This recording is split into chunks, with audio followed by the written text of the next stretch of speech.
എല്ലാവർക്കും നമസ്കാരം. ഞാൻ സരിത മഹേശ്വരൻ. ഇന്ന് ശ്രീകൃഷ്ണവിലാസ മഹാകാവ്യത്തിന്റെ 7ാമത്തെ സർഗത്തിലെ 55, 56 എന്നീ 2 ശ്ലോകങ്ങളാണ് നമ്മൾ പഠിക്കുന്നത്. രണ്ടിലും വസന്തമാലിക വൃത്തമാണുള്ളത്. ശരത്കാലത്തിന്റെ സുന്ദരമായിട്ടുള്ള വർണ്ണനയാണ് നടന്നുകൊണ്ടിരിക്കുന്നത്. നമുക്ക് ആദ്യം 55ാമത്തെ ശ്ലോകം നോക്കാം. നളിനീം ശരദാജുഹാവഗൂഢാം സലിലേ സാരസനിസ്വനച്ഛലേന തദ ഉന്നമയാഞ്ജകാരസാപി സ്മയമാനം മുഖമംബുജാപദേശാത്. ആദ്യം പദച്ഛേദം പറയാം. നളിനീം ശരദ് ആജുഹാവ ഗൂഢാം സലിലേ സാരസനിസ്വനച്ഛലേന തദ ഉന്നമയാഞ്ജകാര സാപി സ്മയമാനം മുഖം അംബുജാപദേശാത്. ഇവിടെ സമാസോക്തി അലങ്കാരാണ്. ശരത്കാലത്തിനെയും അതുപോലെ നളിനി എന്ന് പറഞ്ഞാൽ താമരപ്പൊയ്കയാണ്. അവരെ രണ്ടുപേരെയും സഖിമാരായിട്ട് കൂട്ടുകാരത്തികളായിട്ട് വർണ്ണിക്കുകയാണ് ചെയ്യണത്. ഇവിടെ ശരത്കാലം വന്നിട്ട് എന്താ ചെയ്തതെന്ന് പറയാണ്. ശരത്കാലം ഭൂമിയിലെത്തിയിട്ട് സലിലേ ഗൂഢാം നളിനീം സാരസനിസ്വനച്ഛലേന ആജുഹാവ. സലിലേ ഗൂഢാം, സലിലേ വെള്ളത്തിൽ ഒളിച്ചിരിക്കുകയായിരുന്നു. ഗൂഢാം അതായത് വല്ല ഒളിച്ചുകളിയൊക്കെ നടത്തിക്കൊണ്ടിരിക്കുന്ന 2 പെൺകുട്ടികളുടെ പോലെയുള്ള വർണ്ണനയാണ് നടത്തുന്നത്. ശരത്ത് വന്നിട്ട് വെള്ളത്തിന്റെ അടിയിൽ ഒളിച്ചിരിക്കുന്നവളായ സലിലേ ഗൂഢാം നളിനിയെ താമരപ്പൊയ്കയെ സാരസനിസ്വനച്ഛലേന ആജുഹാവ. സാരസനിസ്വനച്ഛലം, സാരസം എന്ന് പറഞ്ഞാല് സാരസ പക്ഷിയാണ്. അതായത് ഈ താമരയൊക്കെ ഉണ്ടാകുമ്പോൾ അതിന്റെയൊക്കെ അല്ലി കൊത്തി തിന്ന് അങ്ങനെ ജീവിക്കുന്ന കൊറ്റികളെ പോലെയുള്ള പക്ഷികള്, അവയെ സാരസം എന്ന് പറയാറുണ്ട്. താമരപ്പൂവിനും പറയാറുണ്ട് സാരസം എന്ന്. ഇവിടെ പക്ഷിയെ പറ്റിയിട്ട് തന്നെയാണ് പറയുന്നത്. പക്ഷികളുടെ നിസ്വനച്ഛലേന, പക്ഷികളുടെ കൂവലുകൾ എന്ന വ്യാജേന, പക്ഷികളുടെ കരച്ചിൽ അല്ലെങ്കിൽ പക്ഷികള് ഈ എല്ലാ പ്രത്യേകിച്ച് ശരത്കാലം പൂക്കളൊക്കെ വരുമ്പോൾ ഈ സാരസ പക്ഷിക്ക് വളരെയധികം സന്തോഷം വരുന്നുണ്ടാവും. അവയ്ക്കൊക്കെ പൂക്കൾ തിന്നാൻ കിട്ടൂലോ എന്നുള്ള ആ ഒരു സന്തോഷം കൊണ്ട് അവയെ കൊണ്ട് അവരുടെ കൂവലെന്നുള്ള വ്യാജേന, പക്ഷികൾ കൂവണ തന്നെയാണ്, പക്ഷെ അതിനെ ഒരു വിളി എന്നുള്ള പോലെ ആക്കിയിട്ട് വർണ്ണിക്കുകയാണ്. സാരസ നിസ്വനച്ഛലേന ആജുഹാവ, വിളിച്ചു. ശരത്കാലം വന്നിട്ട് വെള്ളത്തിന്റെ അടിയിൽ ഒളിച്ചിരിക്കുകയായിരുന്ന താമരപ്പൊയ്കയെ വിളിച്ചു. അപ്പോ വെള്ളത്തിന്റെ അകത്ത് ഒളിച്ചിരിക്കുന്ന ഒരു പെൺകുട്ടിയെ വിളിക്കുന്നത് പോലെയാണ്, സഖിയെ വിളിക്കുന്നത് പോലെയാണ്. അവൾ അവിടെ ഒളിച്ചിരിക്കുകയാണ്, വെള്ളത്തിൽ മുങ്ങിയിരിക്കുകയാണ്. അപ്പൊ ആ നളിനി എന്ന് പറയുന്നത് എന്താണ്? നളിനി എന്ന് പറഞ്ഞാൽ താമരപ്പൊയ്ക തന്നെയാണ്. പക്ഷെ ഇപ്പോ ആ വെള്ളത്തിനെ വെറുതെ താമരപ്പൊയ്ക എന്ന് വിളിക്കാൻ പറ്റില്ലല്ലോ, അത് വെറുതെ ഒരു തടാകമാണ്. ആ തടാകത്തിനെ താമരപ്പൊയ്ക എന്ന് വിളിക്കണമെങ്കിൽ അവിടെ ധാരാളം താമരകൾ ഉണ്ടാവണം. അപ്പോ അതിനു വേണ്ടിയിട്ട് ആ തടാകത്തിനെ താമരപ്പൊയ്കയാക്കാൻ വേണ്ടിയിട്ട് ശരത്കാലം വന്നു, അല്ലെങ്കിൽ ശരത്ത് നളിനിയെ വിളിച്ചു എന്ന് പറയുകയാണ് കവി ചെയ്യണത്.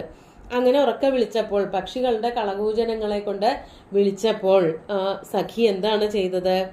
തഥാ, അപ്പോൾ തന്നെ, ആ വിളി കേട്ട ഉടനെ തന്നെ, സാ അഭി, അവളും, അതായത് ഈ നളിനിയും, ശരത്തിന്റെ കൂട്ടുകാരിയായിട്ടുള്ള നളിനി എന്തു ചെയ്തു? അംബുജാപദേശാത് സ്മയമാനം മുഖം ഉന്നമയാഞ്ജകാര. അംബുജ അപദേശാത്, അംബുജം താമര, താമര എന്ന വ്യാജേന, ആദ്യം പറഞ്ഞു ഛലം, അത് പക്ഷികളുടെ കളകൂജനം എന്ന വ്യാജേന ശരത്ത് വന്നു വിളിച്ചു. ആ വിളി കേട്ട ഉടനെ തന്നെ നളിനി താമര എന്ന വ്യാജേന, താമരകള് ആണ് മുഖമായിട്ട് കൽപ്പിക്കുന്നത്, താമരകളാണെന്ന വ്യാജേന സ്മയമാനം മുഖം, നല്ല പുഞ്ചിരിക്കുന്നതായ മുഖത്തോടു കൂടിയിട്ട് ഉന്നമയാഞ്ജകാര, പുറത്തേക്ക് വന്നു. അപ്പൊ ഒളിച്ചിരിക്കുന്ന പെൺകുട്ടിയെ കണ്ടുപിടിച്ചു, കൂട്ടുകാരത്തിയെ കണ്ടുപിടിച്ചു എന്നുള്ള ആ ഒരു കളി പോലെയാണ് ഇവിടെ വർണ്ണിക്കുന്നത്. ഒളിച്ചു കളിച്ചു, അതായത് ഈ 2 കൂട്ടുകാരത്തികളും കൂടി ഒളിച്ചു കളിക്കുകയായിരുന്നു. അങ്ങനെ ഒളിച്ചിരിക്കുന്ന സഖിയെ വെള്ളത്തിന്റെ അടിയിൽ കണ്ടുപിടിച്ചിട്ട് ശരത്ത് ഉറക്കെ വിളിച്ചു. അത് കേട്ട ഉടനെ തന്നെ നളിനി വെള്ളത്തിന്റെ അടിയിൽ നിന്ന് പുറത്തേക്ക് വന്നു. അപ്പോ ചിരിച്ചുകൊണ്ടാണ് പുറത്തേക്ക് വന്നത്. ആ ചിരിയായിട്ട് കൽപ്പിക്കുന്നത് താമരപ്പൂവിന്റെ വികസനം അഥവാ വിടരല്. താമരപ്പൂവ് ഇങ്ങനെ വിടർന്നു നിൽക്കുന്നത് കണ്ടാല് നളിനി ചിരിച്ചുകൊണ്ട് പുറത്തേക്ക് വന്നതുപോലെ തോന്നും എന്നാണ്.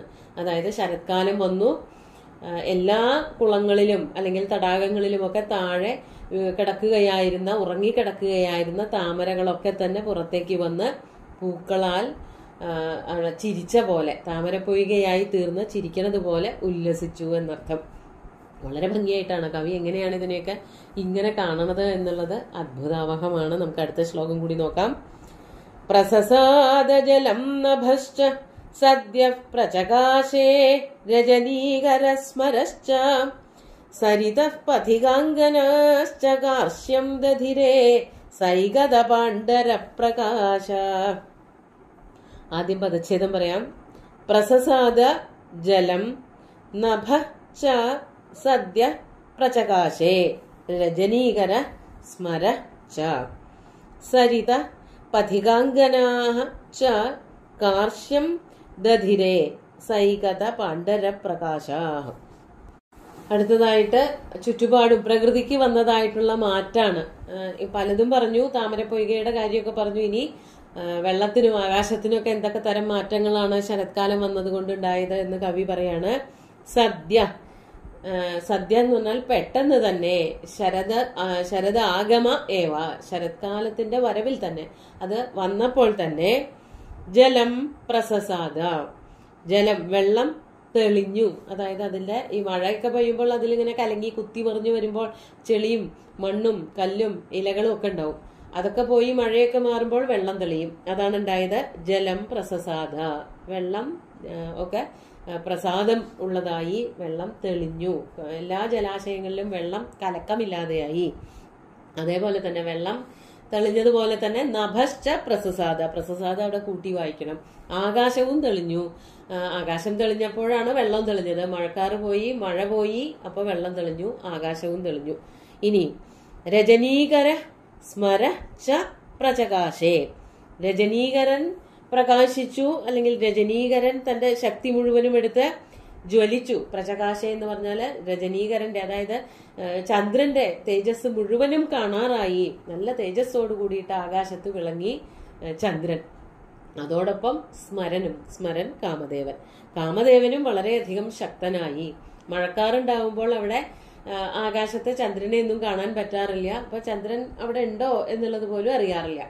എന്നാൽ മഴക്കാറൊക്കെ മാറിയപ്പോൾ ആകാശത്ത് വളരെ ശക്തനായിട്ട് ചന്ദ്രൻ വിളങ്ങി. ഒപ്പം തന്നെ കാമൻ എല്ലാ കാലത്തും ശക്തനാണ്. ഇപ്പോ ശരത്കാലം വന്നപ്പോൾ നിലാവത്തും കാമൻ ശക്തനായി. മറ്റത് മഴക്കാറുള്ളപ്പോഴായിരുന്നു കാമദേവന്റെ ശക്തി പ്രകടമായത്. ഇപ്പോ നല്ല നിലാവത്തും കാമദേവന്റെ ശക്തി വളരെ പ്രകടമായിരുന്നു. രജനീകര പ്രകാശേ സ്മര ച എന്ന് പറഞ്ഞപ്പോൾ സ്മരനും പ്രകാശിച്ചു. ഇനി മറ്റു രണ്ട് കാര്യം കൂടി പറയാണ്. സൈകത പാണ്ഡര പ്രകാശ സരിത പഥികാംഗനാ ച കാർശ്യം ദധിരേ. സരിത എന്ന് പറഞ്ഞാൽ നദികള്, നദികളും പഥികാംഗനാഹ ച, പഥികാംഗനകളും, പഥികന്മാരുടെ ഭാര്യമാര്, വഴിയാത്രയ്ക്ക് പോയിട്ടുള്ളവരുടെ, യാത്രക്കാരായിട്ട് പോയിട്ടുള്ളവരുടെ ഭാര്യമാര്, അവര് രണ്ടു കൂട്ടരും. നദികളും അതെ, അതുപോലെ തന്നെ പഥികാംഗനമാരും. അവരെങ്ങനെയുള്ളവരായിരുന്നു? സൈകത പാണ്ഡരപ്രകാശാഹ, സൈകതങ്ങളുടെ, സൈകതം എന്ന് പറഞ്ഞാല് മണലാണ്, മണൽത്തിട്ട, മണൽത്തിട്ടയുടെ പാണ്ഡരം, വിളർച്ച പ്രാപിച്ചവരായ, അതായത് മണൽത്തിട്ട നല്ലോണം കാണാനുണ്ട് നദികളില്. മണൽ, അതായത് വെള്ളം കുറഞ്ഞു, മഴ കുറഞ്ഞപ്പോൾ വെള്ളം കുറഞ്ഞു. അപ്പൊ മണൽത്തിട്ടയുടെ വലിപ്പം അല്ലെങ്കിൽ അതിന്റെ തെളിച്ചം നല്ലോണം കാണാനുണ്ട്. അതാണ് സൈകത പാണ്ഡര പ്രകാശ. സൈകതത്തിന്റെ അതിന്റെ തീരങ്ങളുടെ ഈ പൂഴിമണ്ണാണല്ലോ ഉണ്ടാവുക, അതിന്റെ ഒരു വെളുപ്പ്, അങ്ങനെയുള്ള ആ പൂഴിമണലോട് കൂടിയ തീരങ്ങൾ നന്നായി തെളിഞ്ഞു കാണുന്നതായ സരിത. അപ്പൊ ആ നദികൾ, അതായത് ആ ഒരു വിശേഷണം നദികൾക്കും ഈ പറഞ്ഞ സ്ത്രീകൾക്കും ഒരുപോലെ ചേർക്കാവുന്നതാണ്. ഇനി സ്ത്രീകൾക്കാവുമ്പോൾ എന്താണ് പറയേണ്ടത്?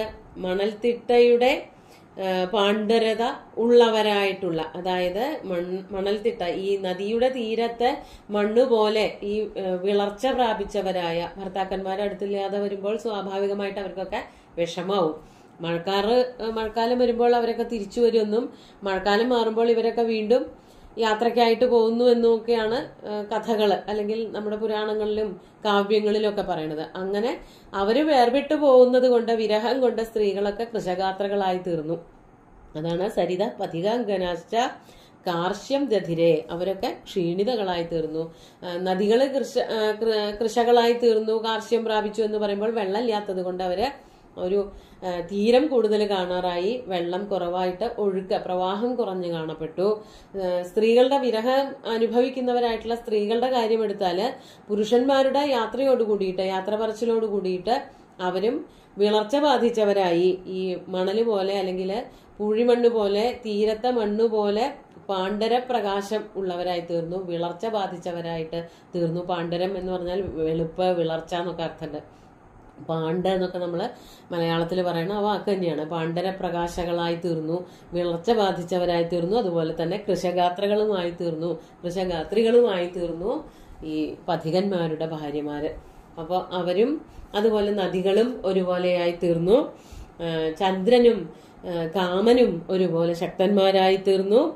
ജലവും ആകാശവും ഒരുപോലെ തെളിഞ്ഞു എന്നൊക്കെയാണ് ഇവിടെ കവി ഒരുമിച്ച് വർണ്ണിച്ചിരിക്കുന്നത്. ഇവിടെ രണ്ട് എണ്ണങ്ങൾ, അതായത് വെള്ളത്തിന്റെയും ആകാശത്തിന്റെയും ചന്ദ്രന്റെയും കാമന്റെയും ഒക്കെ വർണ്ണനകൾ ഒരുമിച്ച് വന്നതുകൊണ്ട്, ധർമ്മൈക്യം വന്നതുകൊണ്ട് ഇവിടെ തുല്യയോഗ്യത എന്നുള്ള അലങ്കാരം, അതുപോലെ തന്നെ ദീപകം പോലെയുള്ള അലങ്കാരങ്ങളൊക്കെ പറയാൻ സാധിക്കും. നമുക്ക് ശ്ലോകങ്ങൾ ഒന്നുകൂടി ചൊല്ലി നോക്കാം.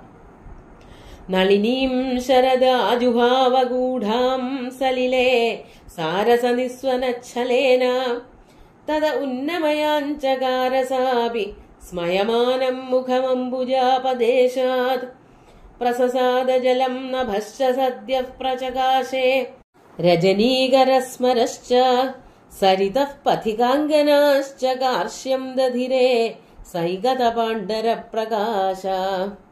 സുന്ദരമായിട്ടുള്ള രണ്ട് ശ്ലോകങ്ങളും ഭഗവാന്റെ കാൽക്കൽ അർപ്പിച്ചുകൊണ്ട് ഗുരുവായൂരപ്പനെ സാഷ്ടാംഗം നമസ്കരിച്ചുകൊണ്ട് എല്ലാവർക്കും ശുഭദിനം നേർന്നു നിർത്തട്ടെ. നന്ദി.